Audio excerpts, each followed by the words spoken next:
Welcome to the Brant Phillips Show, the show dedicated to results. Now, here's Brant.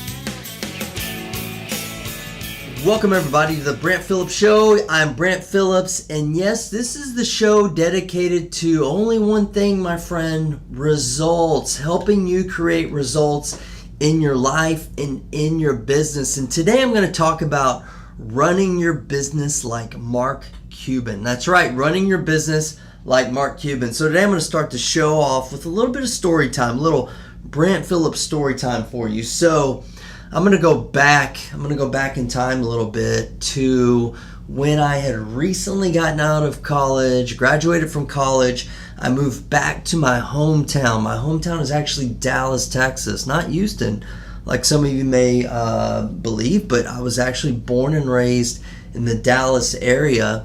Moved to Houston my freshman year in high school. But anyways, I digress. After college, I decided to move back to Houston and go hang out with some friends and get a job up there. And I became a police officer in the Dallas area. And the only reason I'm sharing that story is because after I got back from the police academy, I began working. My parents came up to town. This was right after Thanksgiving, and I believe this was Thanksgiving of 1999. Could have possibly been 2000, but I believe this was 1999. So my parents came up that weekend and talked to my dad. So like, Dad, you want to go to a Mavs game? He's like, yep, that's the Dallas Mavericks, or the NBA. So we decided to go to a Mavericks game. And the Mavericks were atrocious at that time. They were the laughingstock, essentially, of the NBA. They were just year after year the worst team in the NBA, or near the worst team in the NBA. However, things were beginning to change because they had recently been purchased by Mark Cuban, I think about a year before. And so I'm certain anyone listening to the show knows who Mark Cuban is. Very extremely successful entrepreneur. I think he's got a net worth somewhere between $3 to $4 billion. He's on Shark Tank. I don't think he's invested in like maybe 100 companies on Shark Tank since he's been doing that. And owns a lot of very successful businesses. Very, very, very successful entrepreneur, and purchased the Dallas Mavericks around that time. So here's the story. So my dad and I got some tickets. We got nosebleed tickets up at the third or fourth row at the top of the stadium, like super dirt cheap tickets, because the team wasn't good, but it was a holiday weekend. It was actually pretty packed there that night. So around halftime of the game, I told my dad, hey, I'm gonna go use the restroom, go grab some drinks, I'll be back in a little bit. He stayed there. He didn't want to go walk all the way down the steps and all that kind of stuff from the nosebleeds. So I go to the restrooms, go to the concession stand, come back, and I'm walking up the stairs, and I'm like, there's all this commotion going on up there. And I look, I'm like, who's that next to my dad? And it was Mark Cuban. And I'm like, what in the hell is going on here? And so Mark yells at me. He's like, Brant, what's up, dude? And I'm like, what's up? I didn't know what to say. Like, Mark Cuban sitting here with my dad. So he's like giving me a high five. He's like, come hang out with us, man.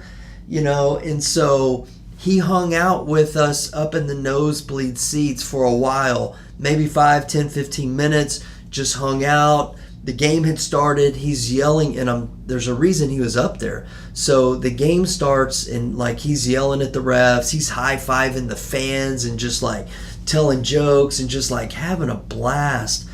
And so after that, he ends up, like going around the stadium to other areas. He worked his way around the nosebleed section to just hang out with the fans. So the other part of that story was Mark's a pretty fiery dude. Those of you who know him, those of you who follow the NBA, know that Mark's a fiery dude. So around that time, he used to sit courtside, but he was like getting into it with the refs. He was yelling and screaming, and he's an emotional guy. He's an emotional dude, very much like myself.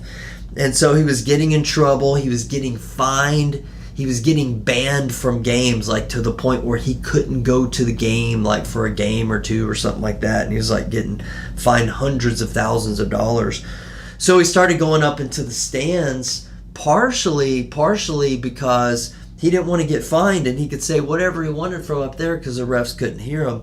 But the other reason was just to kind of get to know the people, like be with his people, his clients, not necessarily his clients, but his customers, the fans of his team, and just to be with them, right? Just kind of feel that energy and connect with them. Hey, this is Brant, and I hope you're enjoying today's show.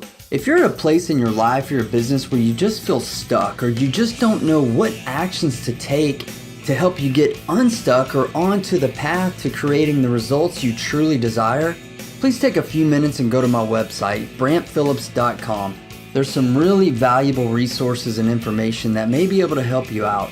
And if you're interested in really speeding up results with the help of a coach and mentor and adding true accountability and guidance to your life and business, please reach out to me from my website as well at brantphillips.com or going directly to www.brantphillips.com/coaching. Now let's get back to the show.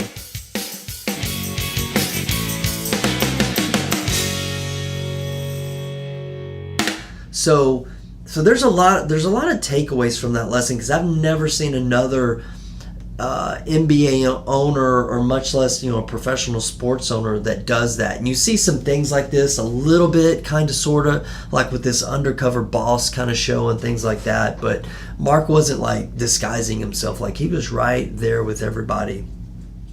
And so I think it's really important. To understand and understand the importance of mimicking and having that mindset of being a successful entrepreneur who doesn't view themselves better than everybody else, right? And this is a very pertinent lesson to real estate investors.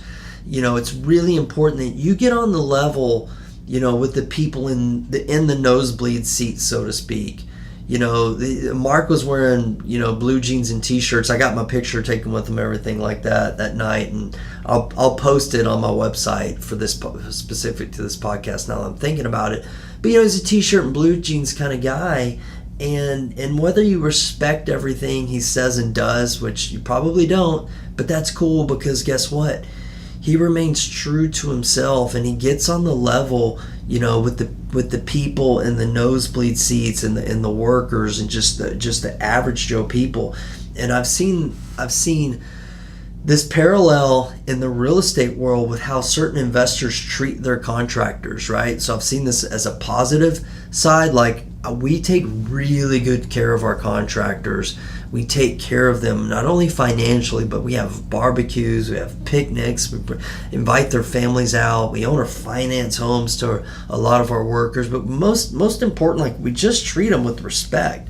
And I see a lot of guys in this business that, like, they talk down to their contractors, they talk down to other people in their business, to their employees. And I just don't respect that. And two, like, I don't think it's sustainable. Like, you're going to lose people. And what are you building? Because when you're building an investing business, for me, like, creating net worth, creating cash flow, creating equity, and everything that we do in real estate, it's freaking awesome. But it's so much more incredibly impactful when you're doing it and you're building a legacy at the same time and creating genuine, authentic relationships, right? And at the same time, while you're making money, like, you also have, like, respect, friendship, camaraderie with the people that you do business with.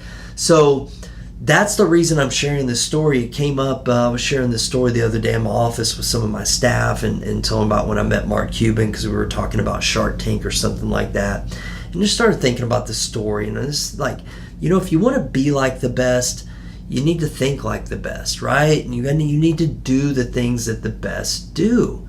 And so that was some of the things I was thinking about. Like, I saw Mark Cuban, this dude, like I said, respect everything he says or not. Like, he expresses his mind, right? He expresses his mind, and he doesn't seem to be worried about the consequences, right? Like he should, to thine own self be true, right? And so like there's things to take away from that for yourself. It's like always be willing to express your mind and your thoughts and not worry about the consequences. Leave it all on the table. Be willing to take risks. And, you know, in other words, in an always being real and authentic, like another one of my podcasts I talked about, you do you.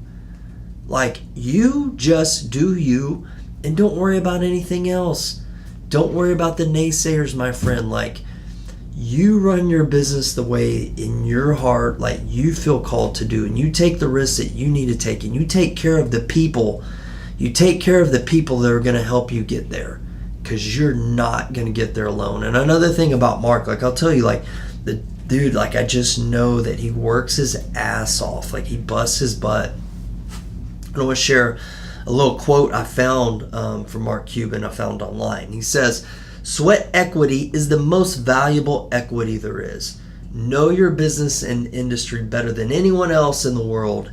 Love what you do or don't do it." So my friends, I know, like why not? Be a little like Mark Cuban. Light a little fire. Add a little realness to who you are and your business, and don't forget the little people. And my friend, I think you'll be just fine. Well, that's it, my friends. Just begin taking action. Start taking action today in your life and in your business. And once again, I thank you so much for listening to my show, my friends, and I look forward to helping you create results in your life and in your business.